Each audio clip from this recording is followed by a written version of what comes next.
Já estamos de volta e claro que tem recadinho aqui, esse pessoal é demais. Olha, já chegou mais aqui.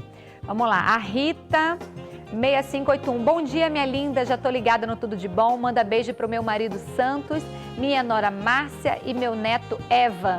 Então, um beijo pro Santos, pra Márcia e pro Eva e pra você, Rita. E muito obrigada pelo seu carinho. O professor Jorge Araújo, feriado com @tudo de bom, perfeito, ligadinho aqui. Obrigada, Jorge.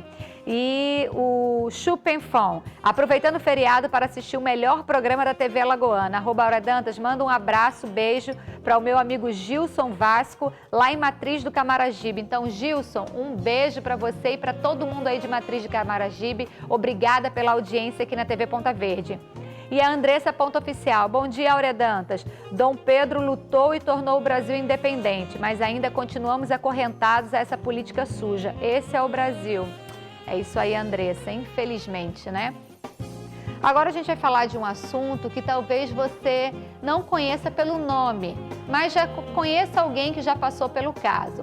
Além da perda de cabelo, a alopécia areata não possui nenhum outro sintoma. Na alopécia areata ocorre a perda brusca de cabelos com áreas arredondadas únicas ou múltiplas, sem demais alterações. A pele é lisa e brilhante e os pelos ao redor da placa saem facilmente se forem puxados.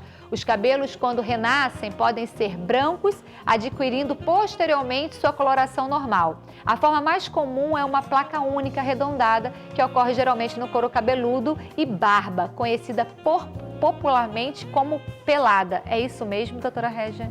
Isso, é isso mesmo, Áurea. Bom dia a todos. A alopécia areata é um tipo de alopécia, de queda de cabelo, também algumas pessoas chamam de alopecia. Uhum. É uma doença crônica dos folículos pilosos, em que vai haver a parada da síntese do folículo, né? Então, é um tipo de alopécia não cicatricial, porque existem as alopécias cicatriciais também. Tá. A areata é uma alopécia não cicatricial, ou seja, ela não vai destruir o folículo, ela não vai causar atrofia do folículo, então ela é potencialmente reversível. Uhum. Tá? Como que a gente consegue diagnosticar que é uma alopécia areata? O diagnóstico é eminentemente clínico. A gente faz um exame do fio, o exame do couro cabeludo e um aparelho que a gente usa frequentemente na nossa prática clínica é o dermatoscópio, que é um aparelhinho que a gente consegue meio que eliminar a influência das luzes do meio e ele amplia aquele local que a gente está examinando. Certo. Então a gente vê algumas características típicas de alopécia areata quando a gente faz esse exame do couro cabeludo, tá, né? Clinicamente, existem essas formas mais comuns, como você falou, que a mais comum se apresenta como uma forma de placa única, tem essa superfície lisa, meio brilhosa. A maioria, sim, é assintomática, mas uma minoria pode relatar alguns sintomas. Pode ser percebido um pouco de vermelhidão no local da placa, um edema, um inchaçozinho leve, algumas pessoas se queixam de coceira, outras de dormência, mas os sintomas realmente são bem menos comuns, a maioria das pessoas são assintomáticas. Existe também a forma sobre placas múltiplas, como você falou, pode acontecer também dessas placas coalescerem, se juntarem, aí caracteriza a chamada alopécia areata reticular. Também tem um outro tipo que é a alopécia areata total, em que caem todos os cabelos do couro cabeludo. E tem também a universal, que além dos cabelos do couro cabeludo, caem todos os pelos do corpo. Barba, pelos das axilas, das genitálias, dos braços, das pernas. Mais ou menos o efeito que a quimioterapia faz, né? Isso, caem os pelos das sobrancelhas também. Então, essa é a chamada alopécia universal, que cai em todos os pelos do corpo mesmo. Então, a alopécia areata pode tanto afetar o cabelo, como pode afetar os outros pelos do corpo. Tá. E o que leva uma pessoa a ter uma alopécia areata, que é específica do que a gente está falando? Estresse, sistema nervoso, falta de alimentação, falta de alguma vitamina? Hoje a gente não sabe exatamente uma causa estabelecida da alopécia areata, mas a gente sabe sim que existem fatores que estão relacionados. Então é uma doença multifatorial. Entendi. Existe a participação do sistema imune, existe uma autoimunidade, o nosso próprio organismo produz anticorpos que vão lá e vão atacar o folículo. Também existe uma predisposição hereditária, tanto que 30% das pessoas que sofrem de alopecia areata tem algum familiar que já teve um episódio ou tem alopecia areata, e o fator emocional também ele já está estabelecido como participante dessa afecção do pelo. Nessas pesquisas que são feitas, se viu se é mais homem ou mais mulher que é afetado ou é igual ou não tem essa porcentagem? A predominância entre os sexos ela é igual, a prevalência entre os sexos ela é igual. Entretanto, nos casos mais graves, observa-se uma predominância maior no sexo masculino. Mas afeta todas as idades. Entretanto, a literatura diverge um pouco da faixa etária, mas de uma forma geral, ela acontece mais na faixa etária entre 10 a 25 anos de idade. Então, os sinais que indicam um prognóstico ruim, uma gravidade pior, são pessoas que já têm alguma outra doença autoimune, que é muito comum pacientes que têm endocrinopatias, como tireoidite de Hashimoto, tem diabetes, outras doenças autoimunes. Quando acontece em crianças, principalmente crianças muito novinhas, abaixo de 10 anos, a alopecia total e universal que não está respondendo a tratamento, crianças ou pessoas que já são atópicas. Então, existem alguns fatores que realmente não mostram um bom prognóstico, uma boa resposta. E como seria o tratamento, doutora Régia? O tratamento ele é muito variável, né? Vai depender do tipo de alopecia que a pessoa tem, da extensão, da idade. Em específico da areata? Isso, específico da areata. Né? Então, se você tem uma placa simples, uma placa única, possivelmente você vai ter uma boa resposta a um tratamento tópico, né?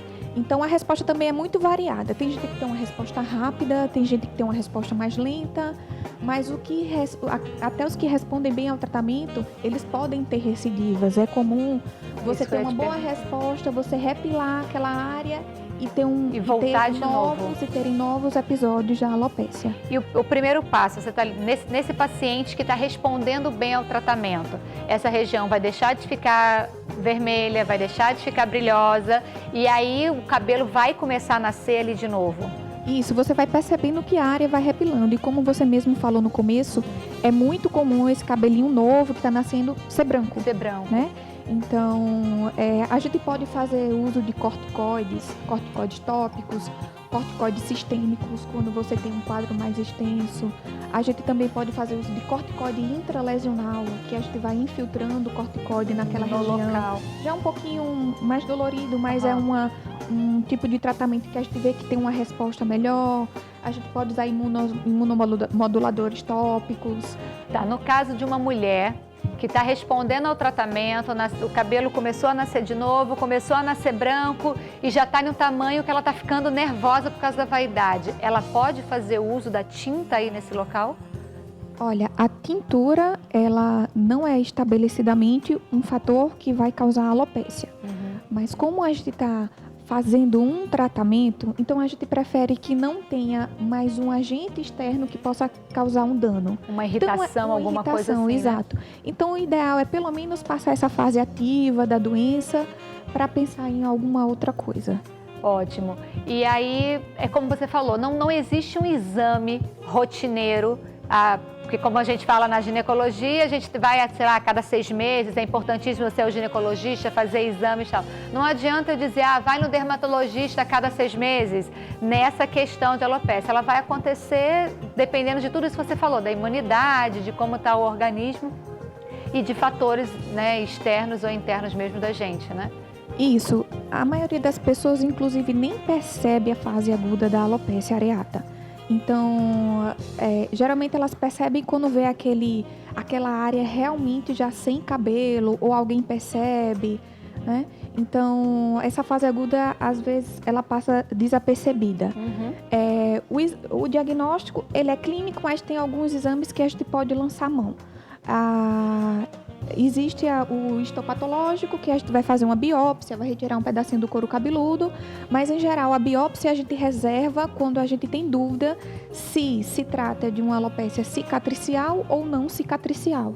Tá? Entendi. Quando a gente não tem dúvidas de que é uma alopécia não cicatricial, a gente não lança a mão desse tipo de exame, até mesmo porque é desnecessário você anestesiar, tirar um pedaço do couro cabeludo. Né? Entendi. Então, só quando a gente tem alguma dúvida se trata de uma alopécia cicatricial ou não cicatricial. Ou não cicatricial. Sendo não cicatricial, a gente vai lançar a mão de procedimentos clínicos mesmo. Como eu falei, a dermatoscopia, a gente pode fazer o teste da tração, como você citou. Uhum. Geralmente os pelos da periferia, eles são mais soltos, mais frágeis, caem com facilidade. A gente pode fazer um tricograma, né? Então, são alguns exames que a gente pode lançar a mão. Mas, em geral, a dermatoscopia, ela já orienta, direciona bem e já nos dá muitos achados de que se trata de uma alopecia areata. Que ótimo, né? Já ajuda. Quer falar alguma coisa, Tainara? Caso se for cicatricial, não é feito nenhum tratamento, já que sabe que não vai ter a revitalização lá, não vai melhorar nada. A alopecia cicatricial, algumas delas estão relacionadas a doenças sistêmicas, né? Então, a alopecia cicatricial, geralmente a gente biopsia, manda para o histopatológico, pode ser um líquen plano, pode ser um lúpus, pode ser uma doença sistêmica. Então, é muito variado, vai depender de que doença se trata e mesmo na dificuldade de nascer cabelo, a gente faz tratamento, sim, inclusive sistêmico. Né? Vai depender de cada tipo de alopecia. De cada tipo de alopecia, né? E aí vai envolver outros profissionais, né, doutora Régia, de outras áreas. Sim, se a paciente ela tem um lúpus sistêmico, geralmente ela vai estar sendo acompanhada por um reumatologista, né? Então isso, aí vai fazer tudo. Isso varia muito. Gente, aprendi muito nessa manhã de feriado. E você de casa, acredito que também, né? Então, mais uma vez, muito obrigada, doutora Régia. Muito obrigada, doutora Tainara, por estarem aqui com a gente e nos esclarecer de assuntos que são tão importantes e que, às vezes, infelizmente, não estão na mídia. Então, muito obrigada mesmo. Obrigada a vocês. E quando sair daqui, aproveitem o feriado. Vou ler os 2 últimos recadinhos de hoje.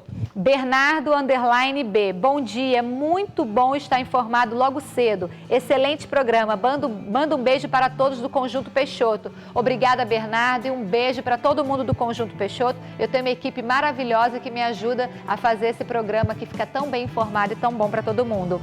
E a Sandra_3022. Bom dia, minha linda. Gostaria de saber aonde a dermatologista atende. Doutora Régia, um telefone de contato aí para a Sandra anotar, por favor.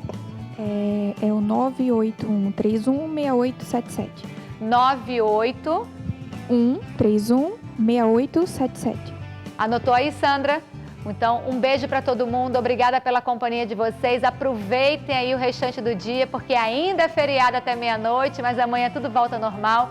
Continue com a nossa programação local, com ele, Siqueira Júnior, o seu Plantão Alagoas. Muito obrigada pelo carinho da sua audiência. Um super beijo, Deus abençoe. Eu espero vocês aqui amanhã, às 11h25. Tchau, tchau.